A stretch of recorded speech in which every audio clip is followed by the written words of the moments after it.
राजस्थान की प्यास इसलिए बड़ी नजर आती है क्योंकि यहाँ का सबसे बड़ा इलाका थार रेगिस्तान का है। दिखने में सूखा मगर इतिहास में महेंद्र मूमल की प्रेम कहानी से हरा भरा। मूमल से मिलने रात के पहर हर दिन आने वाला ये राजा आज के पाकिस्तान के सिंध इलाके का था और मूमल मौजूदा सरहद के इस पार जैसलमेर की।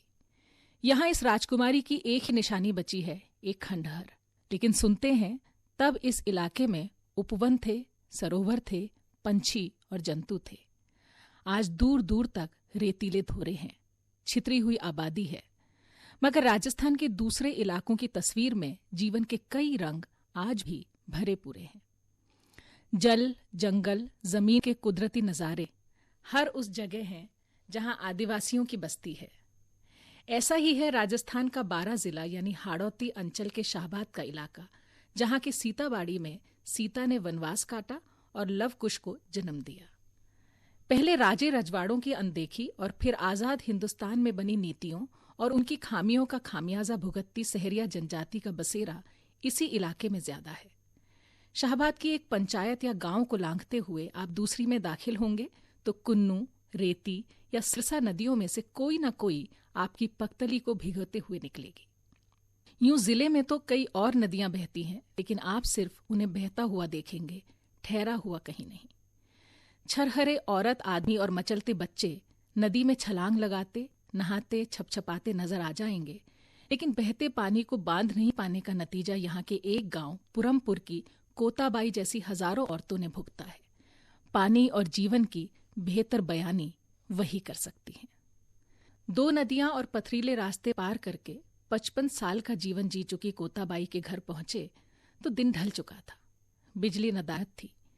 सांझ का वक्त श्रमजीवियों किसानों के चूल्हे का, दिन भर की थकान मिटाने का और अपने पशुओं को चारा, दवा, पानी का, लाड़ प्यार का।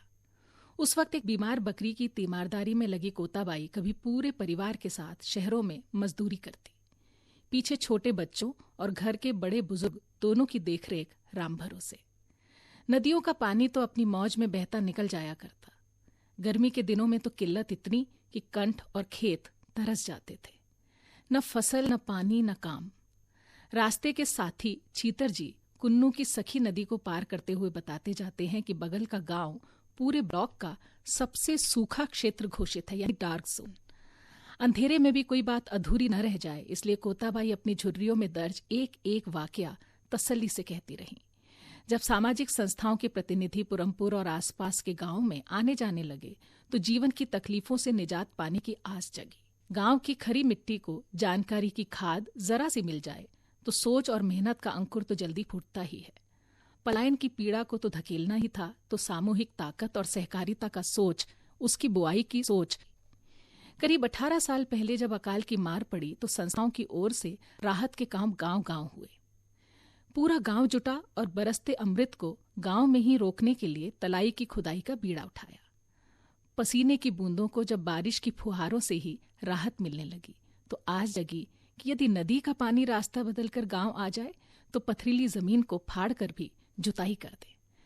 गांव के बड़े बुजुर्गों और महिलाओं के साथ बैठक, छोटी छोटी बचत, गांव के विकास की चर्चा, जल जमीन की सार संभाल और पानी लाने के लिए साजी मेहनत, सब हलचल एक साथ होने लगी। संस्थाओं का काम साथ था तो किसी ने मौका नहीं गंवाया और पूरा गांव 2006 में अपनी आमदनी का 20 से 25% देकर साथ जुट गया और पुरमपुर गांव में 2 एनीकट बनाकर दम लिया। गांव में नाड़ी बनाई, घाटी से बहकर आने वाले पानी को सहेजने के लिए नहर बनाई और कुन्नू नदी पर लिफ्ट लगाकर 4000 फीट पाइपलाइन डालकर खेतों तक पानी पहुंच गया। मध्य प्रदेश के झाबुआ से यहाँ बसे भील समुदाय की कोताबाई उस वक्त ग्राम विकास समिति की अध्यक्ष भी थी। वो आगे आगे रहीं।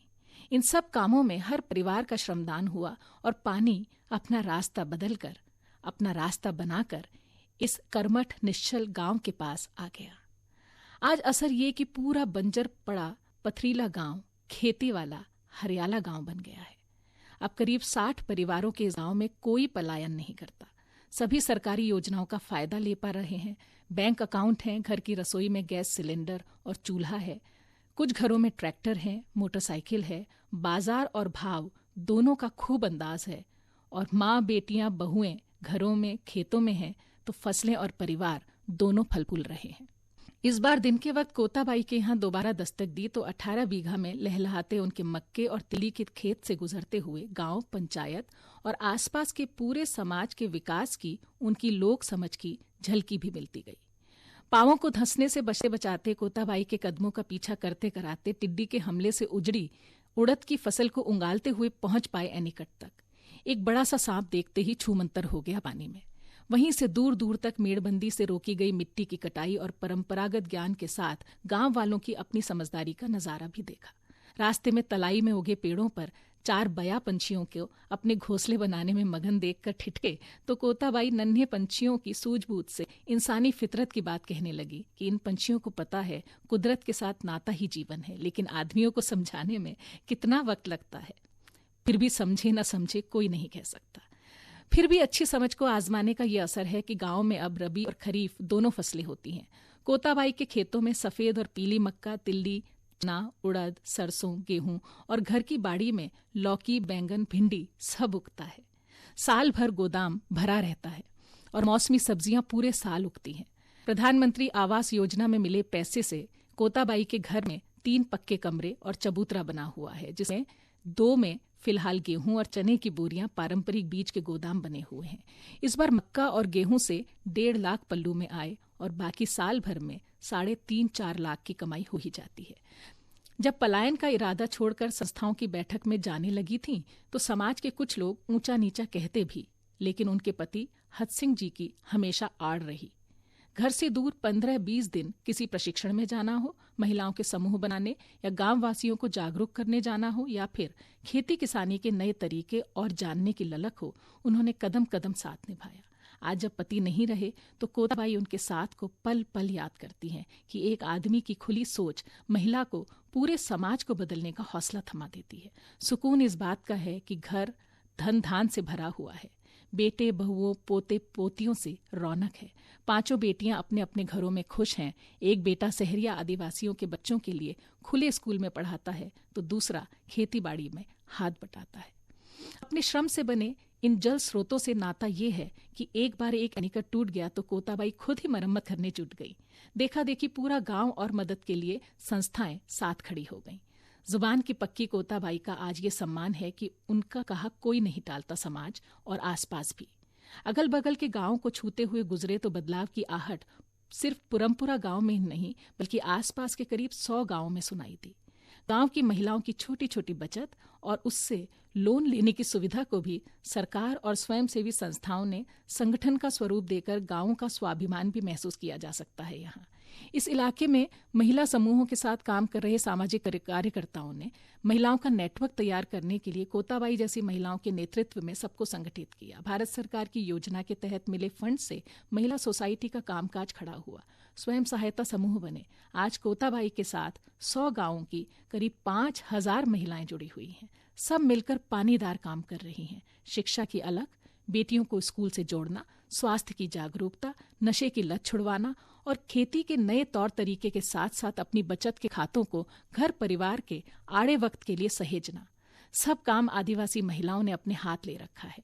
और आगे बढ़ने का पैमाना कमाई कौशल ही नहीं बल्कि रिश्तों की गर्माहट भी है। खेत में सब काम के बारे में पूछताछ करते हुए पसीने से तर हुए तो मेहनत की लकीरों से भरी अपनी हथेली से कोताबाई ने ठहर कर पलट कर मेरा पसीना ऐसे पूछा कि ये पल सजल होकर दिल की तलाई में सहेजा रह गया। खेत और कोताबाई के घर के रास्ते में खुले आंगन वाले एक घर से झांकते बच्चे, एक कमरे में चूल्हे के पास शर्माती सी घर की बहू और दूसरे में चूड़ी, काजल, बिंदी, लिपस्टिक यानी मेकअप की पूरी दुकान। और जल के लिए की कड़ी मेहनत की बदौलत 2 मुंह वाले चूल्हे पर सफेद मक्के की करारी सिकी रोटी के साथ गैस सिलेंडर पर पकी खेत से ताजा तोड़े कच्चे ककोड़े की बेहद स्वाद सब्जी से पावड़ों का स्वागत करता कच्चे तवे और पक्के प्रेम वाला पूरा गांव।